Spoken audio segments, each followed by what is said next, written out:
This is Quick Cooking, a mobile game for Android devices I helped make as a part of my game design studies at SAE Perth. We had a 10-week production cycle to develop the game, although we were all working on another game project separate to this one simultaneously, and some of us had other classes. And in this devlog, I'm going to explain my role in its production. But before I discuss my contribution to the game and its production, I need to talk about the process that led me to joining the production team. The first part of the project involved everyone selecting one of the associated client briefs, researching relevant topics, and conceptualizing a game design derived from that research in response to the selected brief. I like to challenge myself, it's part of the whole motivation for me coming to uni, so I opted to come up with a game concept in response to the research skills brief, which is labelled with a difficulty of hard. The objectives for designs responding to this brief are to teach the player the importance of conducting comprehensive literature reviews, how to identify and utilise credible and authoritative sources in academic writing, how to present coherent arguments with well-structured paragraphs, and the role of accurate referencing and citations in academic writing. So I went and did some research and found some scholarly references pertaining to conducting literature reviews and computer games within the educational space. I documented my research and then began brainstorming potential designs for my game concept. As it came together, I documented the game in a game proposal document and then began prototyping.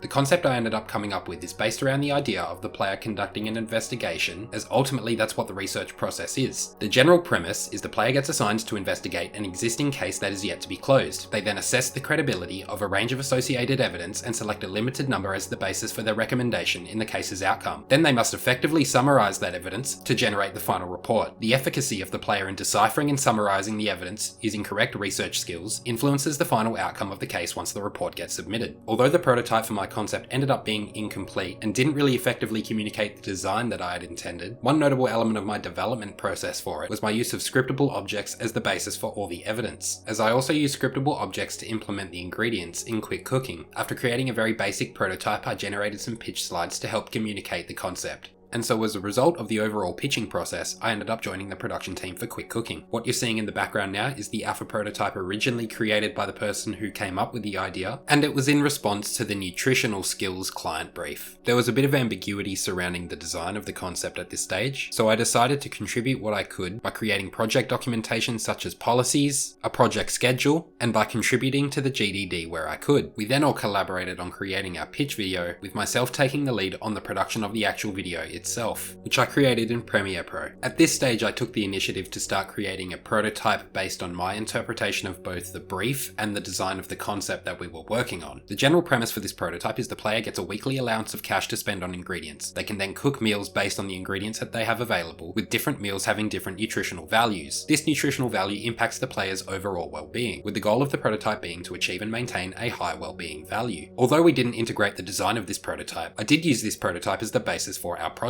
As I mentioned before, I continued to use scriptable objects for our implementation of the ingredients. I then found this free sprite pack on the Unity Asset Store to prototype with. Then I started programming the fridge scene and the inventory mechanic. Once that was working, I implemented the ability to keep ingredients between scenes and started implementing the slicing mechanic for the next phase of the game. After that came our frying pan scene where the player stirs all the chopped up ingredients around and browns them. I ended up using the cupcake sprite from that pack I got for the pieces of all ingredients while prototyping. And then I implemented the final phase of the game loop where the player eats all of the cooked pieces of their meal. After the player eats all of the pieces, they're rewarded with some experience, and if they earn enough experience, they level up, and if they level up, they unlock a new food group. They're also rewarded with a random nutritional tip, but at this stage, I just had some very helpful placeholders there. We now needed to conduct playtesting for our prototype. Regrettably, I was unable to make it the week of playtesting, but I did take the prototype down the road and had my friend playtest it, documenting my playtest observations alongside the results recorded by the rest of the team. I then conducted an analysis of the recorded results and observations, identifying improvements to the game based on user feedback and outlining corresponding recommendations. After getting the prototype done, it was a few weeks before I touched the project again, as the rest of the team handled development in their respective responsibilities, and when I did open the project again to add the last few touches in preparation for the final build, it suddenly felt like a much more polished product. The art and audio had both been implemented, making the whole experience feel much more complete. My placeholder reward text also still existed at this point, so I found an article by the University of Newcastle, Australia, and grabbed a few random nutritional facts to replace them. I also fixed a few things, like adding a smooth transition to the experience bar when gaining experience. I corrected the gap that was occurring between individual parts of the ingredients during the slicing phase. I also implemented a minimum slice distance and modified the progression of experience so the player gets a little bit at the end of each phase in the game. And that's it. So that's pretty much everything I contributed to the production of this game. Thanks for watching, and here's some footage of the final product.